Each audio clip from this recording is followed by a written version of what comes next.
The fluorescent lights flickered softly above, casting long shadows on the supermarket's polished floor. The hum of carts rolling, plastic bags rustling, and soft pop music playing overhead created an ordinary soundscape, one most would never give a second thought to. But not Officer Daniel Reyes. Something in the air tonight felt off. It wasn't training. It wasn't instinct. It was something deeper. And it all started with a little girl standing frozen near the cereal aisle, blinking. Not just blinking, signaling. She looked about 7. Petite, with tangled blonde curls and a faded pink hoodie that hung off one shoulder. Her eyes, round and dark, weren't just frightened, they were desperate. Daniel, leaning against the customer service desk and sipping lukewarm coffee during a routine evening patrol stop, noticed her. The girl raised her hand slightly, scratched her ear, then blinked twice, paused, and blinked once more. The sequence was strange. Too structured to be coincidence. Daniel squinted, lowering his cup. A woman appeared from the next aisle over, disheveled, tightly gripping the girl's wrist. Her nails dug into the child's small arm. No words. Just a swift tug, guiding her toward the store exit. Something wasn't right. Daniel tossed the coffee into the trash and followed casually. Not in uniform, just his plain clothes. He had learned over his 15 years in law enforcement that rushing too early could shatter any chance of understanding the truth. He watched as the woman and girl exited the store, heading toward an old blue van parked lopsided at the far end of the lot. As they approached the van, the girl looked back again, directly at Daniel. She blinked, 2, pause, 1. That was it. Daniel reached for his phone and whispered code into the line. Backup was now en route, but this wasn't a moment he could pass off. He needed to intervene. Now. As he approached the van, the woman noticed and froze. "Something wrong, sir?" she said, her voice cold and defensive, her hand clutching the girl's shoulder. Daniel knelt to the girl's eye level. "You okay, sweetheart?" The girl hesitated, then softly mouthed, "Help me." 30 minutes earlier. Her name was Ellie. And her tiny world had never known safety. For months, she had been trapped in the custody of a woman who wasn't her mother, someone named Tammy, who picked her up from the bus stop one day and never brought her home. Authorities were still unsure how Ellie ended up there. Her real mother, a single parent named Maria, had been working overtime that day and had arrived 15 minutes late. It was all it took. Ellie vanished. Days turned into weeks. Weeks into months. Tammy wasn't a kidnapper in the way people expected. She didn't keep Ellie locked in a cage or chained to a wall. No. Tammy used manipulation, isolation, and fear. She trained Ellie to lie. Told her that no one cared. Said her mother had given her up, that this was her new life. If she spoke out, she'd go somewhere worse. But Ellie was smart, and brave. She had remembered a school assembly where a female officer taught children about silent rescue signals. One, in particular, stuck with her, the hand signal used during the pandemic, palm facing out, fingers curled in, thumb tucked, then closing the fingers over the thumb. A silent cry for help. Tammy had caught her trying that once. After that, Ellie knew she needed to be subtler. So she created her own variation. The eye blink signal. She practiced it, hoping someone, anyone, would notice. And someone finally did. Back at the van, Daniel stood tall, his badge now out. Tammy tensed. "We're just leaving. She's my niece." Daniel's voice was calm. "I'm going to need to speak with you both.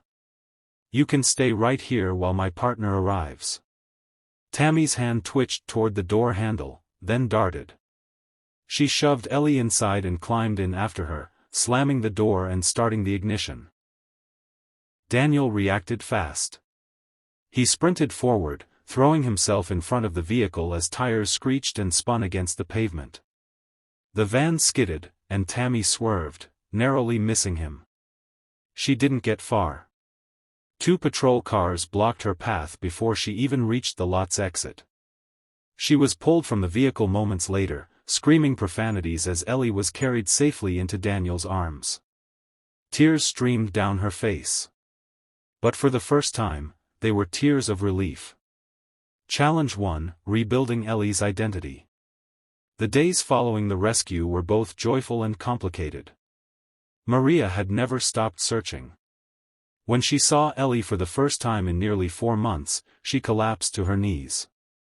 The reunion was raw, filled with sobbing, clinging, apologies, and disbelief.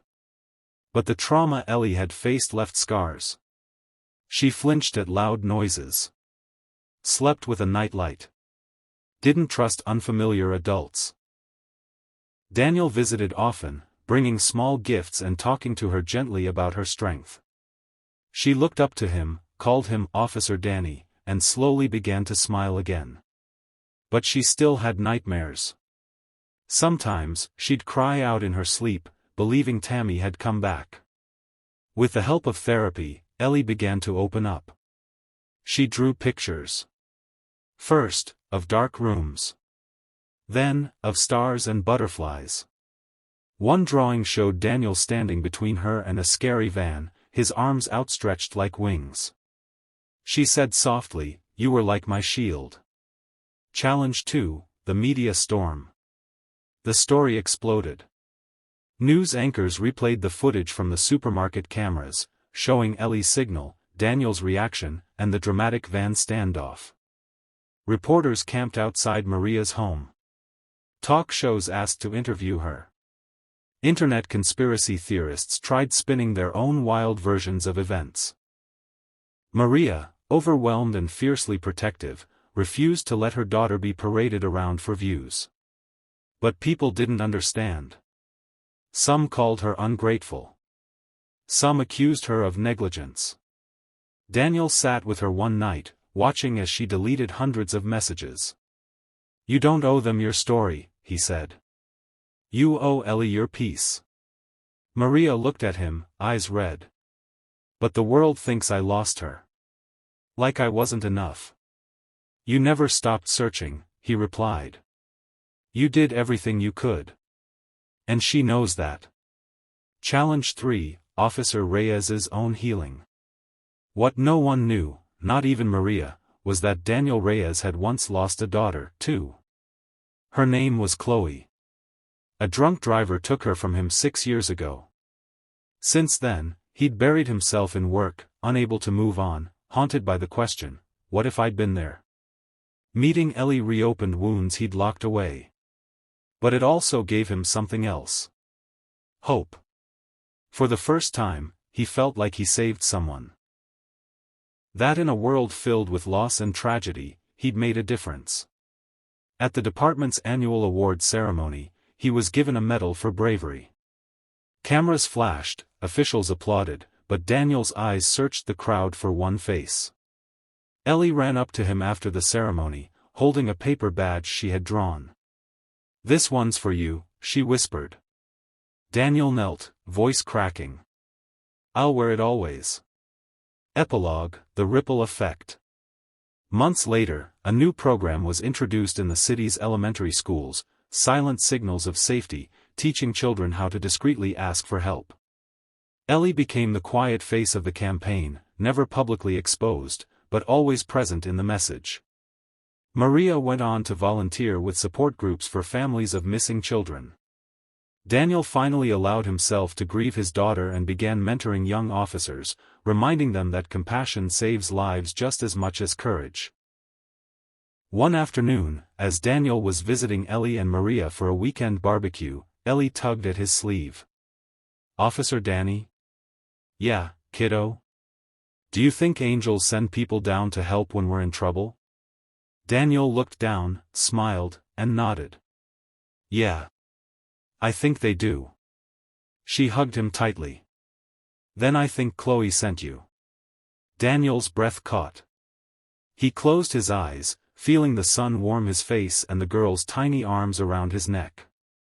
And in that moment, the healing finally began. Final message. Sometimes, the smallest signals carry the loudest cries for help. And sometimes, the bravest heroes wear invisible capes. Never ignore a blink. A whisper. A flicker of fear in someone's eyes. Because one moment of awareness can change, or save, a life.